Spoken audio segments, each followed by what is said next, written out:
Good morning and welcome to Ask the Expert, a daily series from 8:30 a.m. to 9 a.m. to help small businesses. Ask any questions in the comments or using hashtag QBATE, so that's hashtag QBATE on Twitter. If you need any more advice, join the official Intuit QuickBooks SMB community group on Facebook. Accountants and business experts are on hand to help 24/7. During the live session, we'll be running a poll, so please do engage with it, and I'll share the results with you at the end.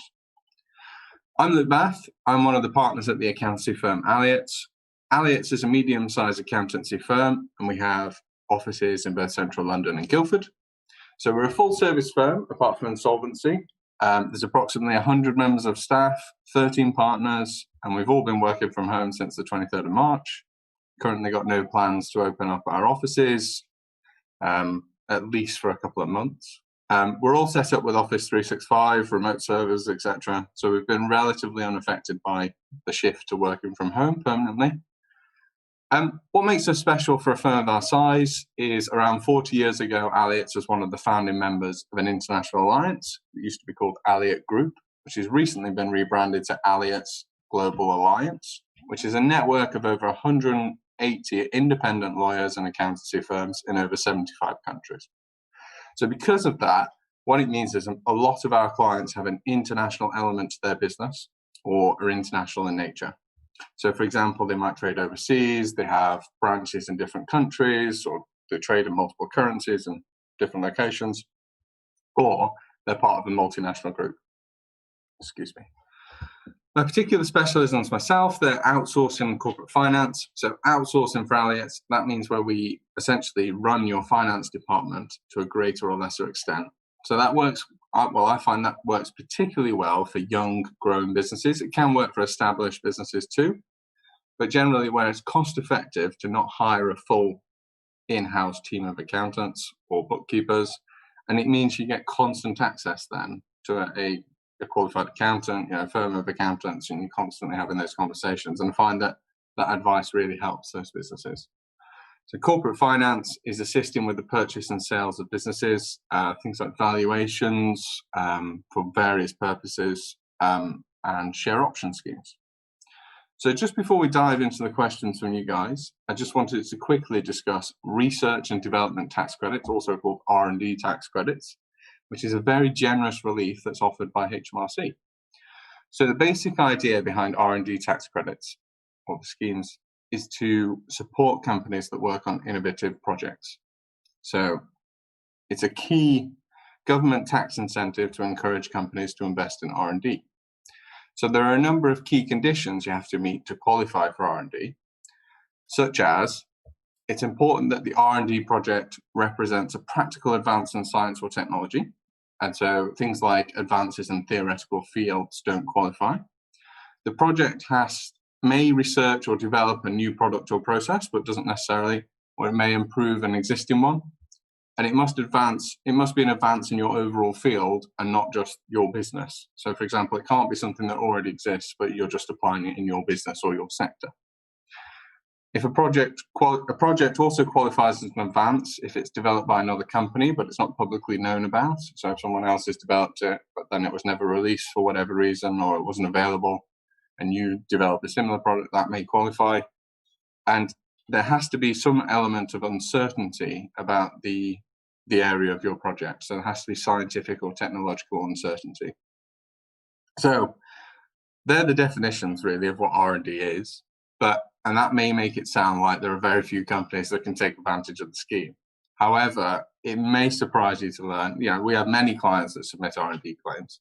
It may surprise you to hear that actually in the past we've done claims for companies as varied as fashion businesses, business inspection companies. We do a lot of work with space companies, which you would imagine have a lot of technology and science involved. But we've also done one for a chicken food manufacturer. So what I'm trying to say is actually there's quite a varied number of businesses that qualify for R&D. And as you'll see, I've got a stat in a second, but a lot of businesses don't take advantage of it. So within R&D, there are two different types of scheme. There's the SME scheme and the RDEC scheme. I won't go into the RDEC scheme. It's not commonly used. It's basically based on your size. and whether you receive public grants for the R&D you're conducting. But everyone else falls into the SME scheme, and the SME scheme is very generous. So under that, companies can either take a very significant corporation tax saving through an enhancement of the cost you spent on R&D by an additional 130% for tax purposes, which if you've got a small amount of R&D is, it's an additional 130% of costs that are deducted from your profit before calculating the tax. Or if you're loss making, which is obviously of particular relevance to companies in this COVID period, because I'm aware that obviously, lots of companies will have made a loss this year. It's possible, if you're loss making, to obtain a cash refund from HMRC of approximately 33% of your total R&D spend, which is very generous. So that's a cash refund in your pocket, if you like, from HMRC on the R&D cost you've spent. So, like I was saying, it's well worth exploring if you have a project that you think may be eligible. So just to briefly mention why I think that so many companies are missing out on this. So actually, as I mentioned earlier, there is a stat. So the government estimates that 66% of all eligible companies are not making a claim for R&D tax credits, even though they're eligible to. And there are a number of reasons why companies are not claiming, but we've identified some common themes. One of the main reasons, unfortunately, is accountants.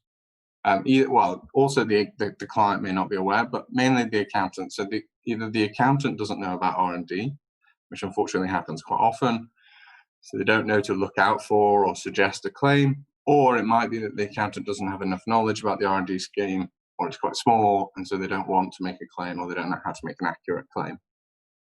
The next most common reason is the R&D projects that the company was working on was failed. So maybe you spent some money, a small amount of money, exploring a project, but actually it never came to fruition. Nothing was ever finalized.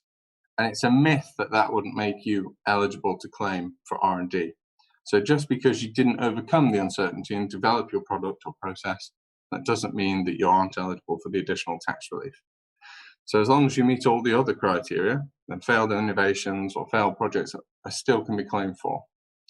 Finally, a lot of companies don't claim because they think they're too small to be eligible. As I said before, it's called the SME scheme, so small, medium-sized companies, that is. So, there is no project that is too small. So if anyone has any questions in respect of R&D, please get in touch. I'd be happy to assist. I would avoid maybe putting any R&D questions in the chat, just because it's very difficult to look at based on a one-line question. But absolutely send me an email. I think my contact details are they're certainly on Alliotts.com if they're not on this QuickBooks webinar, if you like. But I'd be totally happy to assist, and basically it should just be reviewed on a case-by-case basis. So please just let me know if you have any questions. Okay, so I think we're ready now to move on to some of the questions from those of you who are watching. So if I just have a look here. So the first question I've got here is from Caitlin from Instagram, direct message. So, as a self-employed person, do you know how I should budget for my tax? Yeah, so Caitlin, what I see clients often doing where they're self-employed is, I don't know if you've come across, it's just in general anyway, I don't know if you've come across these challenger banks, so people like Monzo, Revolut, that type of thing, and Starling, bank accounts like that, but it applies anyway, but they often have features where you can kind of deduct a portion of the revenue you're receiving and putting it into like a separate account that you save away then for your tax. And what is generally a good estimate is, I don't know how, what level of turnover you have, but essentially it depends. What I'm trying to work out, what I'm trying to say there is what level of tax you're paying at what rate. So if you know that you're going to pay at 20% tax rate because of the turnover you have, I think it's a good idea from your revenue to take 20% of that revenue and put it away in a separate pot or a separate account or whatever you like. And then that gives you then, you probably want to overestimate. It depends what type of person you are, but you can either overestimate or slightly underestimate, but at least then you have the money set aside for the tax when it's due. So hopefully that's helpful. But that's what I'd do if I was self-employed. So I'm currently an employee of Alliotts technically. But I would separate it out and keep it to one side, and then obviously have a pot of money that may not be the exact amount to pay. Okay, so I have a second question from Lucas from Facebook Messenger. So Lucas said, I'm doing all the finance for my company myself, which is starting to become a bit frustrating as it's not my area of expertise. Do you think it's a good idea to stack away part of the profit for rainy days? And if so, how many percentage do you think is a good idea to save per month? Yeah, so Lucas, you mentioned there that you're saving. Oh, sorry, just my screen jumped around there. So yeah, you mentioned there, Lucas, that you're doing the finance yourself. What I often see with companies that have just started, they often do all the bookkeeping themselves, but ultimately you didn't become self-employed or run your own business just so you could do the bookkeeping. So when businesses start, I often see them, they want to do all the bookkeeping themselves. It's less cost effective, absolutely. But once you get to a certain volume of transactions and sales, it may make sense to explore either hiring a part-time bookkeeper, but I would definitely say that definitely look at outsourcing the finance function to a firm of accountants. Not necessarily myself. This is not a huge sales pitch, but it does give you other benefits other than, so obviously the choices are using a bookkeeper and using a firm of accountants to do the bookkeeping. And there are obviously massive side benefits to using the accountant versus using a bookkeeper. So I definitely explore that it can be very cost effective these days because of the technology. So with QuickBooks and the ability to automatically capture receipts on the go and things like that. So definitely worth exploring. In terms of stacking away part of the profit for rainy days, it really depends what the objectives of the business are. So if you're a growing business, then yes, it may make sense to store 5-10% of the profit, reinvest that into marketing. But honestly, it just really depends what your type of business is. If it's an established business, you may just want to withdraw everything you can from the business. So just got another question here. So I've got a question from Corey from Twitter. So hi Luke. Sorry if I've pronounced your name incorrectly there, Corey. I think it's Corey. So hi Luke, we're thinking about doing an R&D claim. How are R&D tax credits calculated? So under the SME scheme, essentially the type of costs you can claim are things like staff costs, subcontractor costs. There's basically a whole load of costs that you can claim. Essentially, the accountant will go through those, your P&L, and with your help, you'll identify which employees were involved in the project, which costs relate to the project, and essentially you'll come up with a list of costs that are eligible to be claimed. Now, there are the things that can only be claimed a certain percentage. For example, subcontractors not 100% of the cost can be claimed, whereas staff costs 100% of the cost can be claimed. But essentially, you then take that list of costs, you times that by 130% to get to a 230% of the original cost. And then you times that by, I believe it's 14.5%, which is how you work out the cash refund. If you're taking the enhanced loss, obviously, which is like the increased deduction against your corporation tax, that's just the 230% uplift, essentially. And that's what goes into the tax computation. But if you're taking the cash refund, I believe it's 14.5% of the 230%, which roughly works out to be 33% of the net cost you were incurring. So if you spent £100 on R&D, you'll get £33 back from HMRC, which, as you can see, is very generous. And I've been encouraging all the clients of mine that are eligible to submit R&D claims because it's a fantastic source of finance. So I've got a question here from Jupiter from Facebook Messenger. So Jupiter said, hi, there's been an increase of people starting a small business in recent months. Do you see this continuing to rise, and what do you think this means for the small business landscape? So yeah, I would say obviously a lot of people have started small businesses during lockdown. either people are getting made redundant, or they've used the opportunity of lockdown to reevaluate what they want to do with their life, what they want to do as the job, or people have had extra time to start kind of side hustles, if you like. But I think as the economy recovers, I think you'll see some of those fall away. It's almost kind of a bit of a hobby business, if you like, at the moment, is what I'd say. But I think some of them will continue, and some of them will be very successful, which is fantastic for those people. But I don't see that the lockdown and the increase in the number of small businesses over the last 6 months we're looking at now will actually continue. I think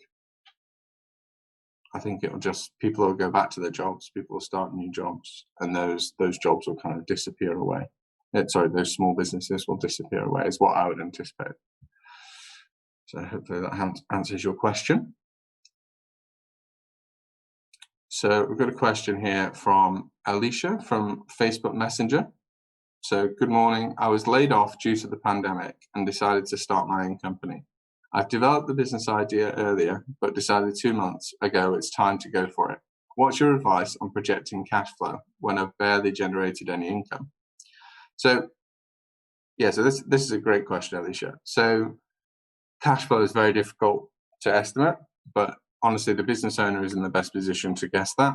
So it depends how complex you want to make your cash flow forecast, Alicia, but essentially I'd start with, I don't know what the business is, but I'd start with working out what you expect the income to be over the next 3 months. Just start very simple. Just look at the next 3 months and work out what income you think you will get over the next 3 months on a monthly basis. So if it's a product, you can estimate, I know this sounds very straightforward.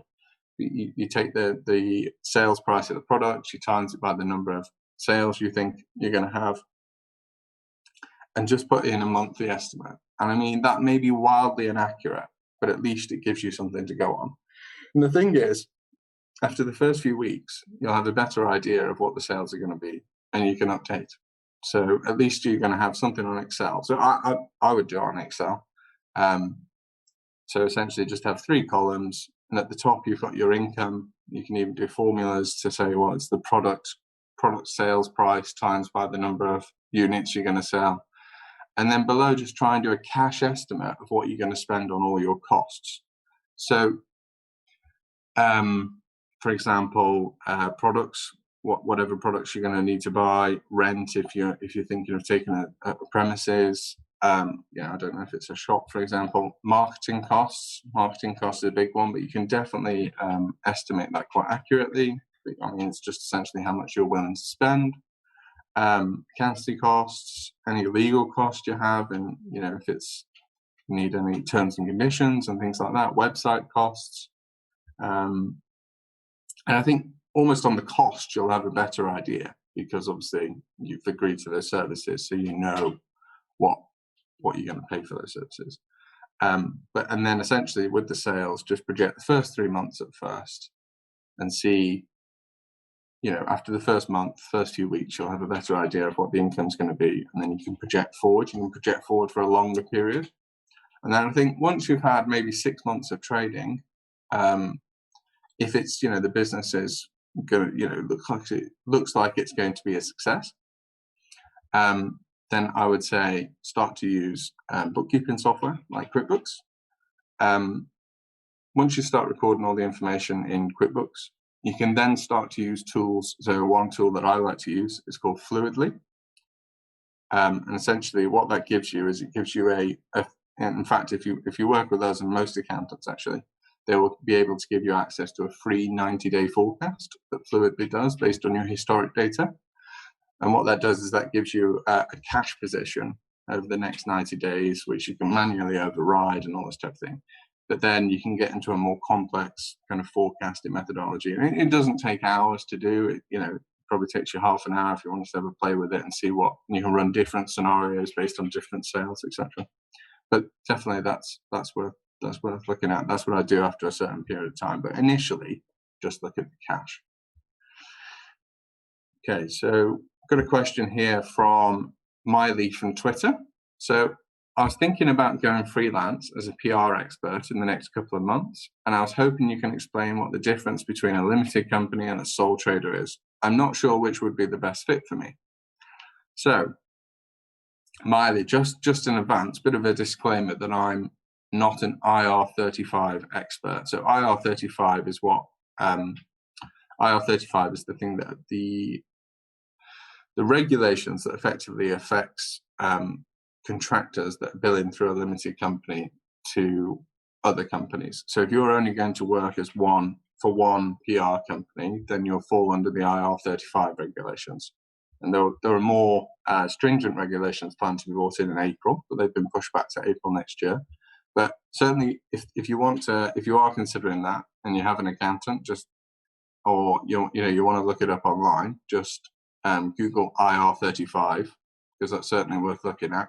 But just in general, in the difference between a limited company and a sole trader. So a limited company is a separate corporate body. So what that means is essentially all activities are done by the company, not by you. All the services any services you provide to your clients are provided by the company and not by you, which gives you a certain amount of legal protection and separation from you. So obviously it's called a limited company, and the limited is limited liability. So that is a massive benefit of using a limited company versus using being a sole trader. So if you trade as a sole trader, it's just you are the person who's trading with your customers. The other major difference is the way that it's taxed. So obviously if you're a sole trader, you're taxed personally on whatever income there is, whatever profits there are during the year. Whereas if you're a company, the company is taxed on its profits during the year. It will pay corporation tax on its profits, and then after that, the company can pay dividends to you, and then you will be taxed personally on the dividends. So there are a number of things to think about, but yeah, the taxes are very different, because personally, with a sole trader, you just do your tax return. It's you as an individual effectively trading. With the limited company, it comes with a bit more cost, so you'd have to get an accountant probably to do a set of accounts, corporation tax return, because the calculations aren't straightforward. But they're the two major differences. There are lots of other differences, of course, but without any further detail, it's difficult to say. Hopefully that helps. But if not, just give me a call, send me an email. I'll come back to you. So I've got another question from Leroy from Twitter, direct message. So I'm self-employed and in my 30s. How much percentage of my income should I put towards my pension each month? Any advice would be appreciated. So Leroy, I'm not really qualified to give pension advice, but just personally, what I'd say is, I think there's a rule. I forget what the rule is, but there's a certain rule that you should put a percent. I think it's something like double your age. What is it? Half your age. I think that might be it. It might be that you put half your age in as a percentage in your pension. But certainly, as you probably know, the more that you put into your pension earlier, the less you're going to have to put in the future, assuming that there are, as expected, there are small gains each year. So certainly, it's a good idea to put in as much as you want, as much as you can. But obviously, bear in mind in the current circumstances, you say you're self-employed. I don't know what your business is, but obviously, just thinking about COVID, the situation's probably going to go on, I think, for another couple of years. I think certainly the economy is going to be disrupted for the next 5 years at least. So you want to put in as much as possible, but don't put too much in, because obviously, as I'm sure you can't access that money until you retire. So you think of it as money it's not money you've saved, if you like, it's money that you've put away and can't access. But certainly it's a good idea to put as much in as possible. So we've got a question here from Eduardo from Instagram DM. So, hey, as a small business, what can I do to make sure I have a good credit score? Well, that is difficult, Eduardo. Having a good credit score is a bit of a black box, to be honest, because it's kind of determined by the credit scoring agencies, and obviously what they use to determine whether someone has a good or versus a bad credit score is not always made public, but there are some things you can do. So things like avoiding things like CCJs, so counter court judgments, paying all your suppliers on time, not getting into any legal disputes with any suppliers. Often, I don't know for a small business actually, but certainly as an individual, things like taking on small amounts of credit and showing that you can repay that credit, that certainly works from an individual view. I would imagine it's the same for small businesses. But yeah, sorry, Eduardo, I'm not 100% sure, but it's really just doing things that, paying things properly, paying things on time, not creating any legal proceedings from lack of payment of debts, that sort of thing. So yeah, sorry, that answer's not terribly useful, but it's just don't get into any disputes, don't get into any legal arguments. If you take credit, make sure you repay it on time, make sure credit cards are paid on time. It's that type of thing. So just got a question here from Jasper from Twitter, direct message. So good morning, Luke. Our business dealing with online education is experiencing very high growth, I can imagine, and there are only 2 of us. Do you have advice on how we can best set ourselves up for success as our business continues to grow? So yeah, and I'm not sure really what you do in online education, but assuming, say, it's a platform, maybe you could be a tutor in business, but essentially you want to outsource as much of the administration as you can. So I don't know if you've seen, so like things like, if you haven't, I know you say there are only 2 of us, but if you have to take on extra employees, you can outsource HR. Obviously legal, you go to lawyers. Accounting, you can outsource all your bookkeeping. Just trying to think of the other things. So, things like taking phone calls, you can outsource that. You just want to kind of get rid of as much of the admin as possible so that you can focus on the core business, particularly if you don't want to take on any further employees. So I think that's the last question we have time for. So we've actually got the poll results back now. So we asked you, have you completed an R&D tax credit claim before? 40% of you said yes, which is very high, actually. I was surprised. I mean, that's a really encouraging number. I thought it'd be much lower than that. That's great. 60% answered no, of course. But yeah, I think that's really encouraging. I thought the results would be much lower. But anyway, so any questions following on from any of the things I've answered today? Anything I talked about before about R&D, but anything accounting related, then please get in touch with the QuickBooks support team on Facebook or contact me at luke.bath@alliotts.com. That's ALLIOTTS. So coming up on Ask the Expert tomorrow is Andrew Blosh. He's the founder and non-exec director of Frank, one of the UK's most successful and established creative PR agencies, and he's responsible for some of the nation's most famous campaigns. Tune in tomorrow and get advice from the PR expert, and he's also the official spokesperson for Lord Sugar since 2001. A reminder that if you need more advice, join the official Intuit QuickBooks SMB community on Facebook. Accountants and business experts are on hand to help you 24/7. I'm Luke Bath. Thank you for tuning in today and have a fantastic day.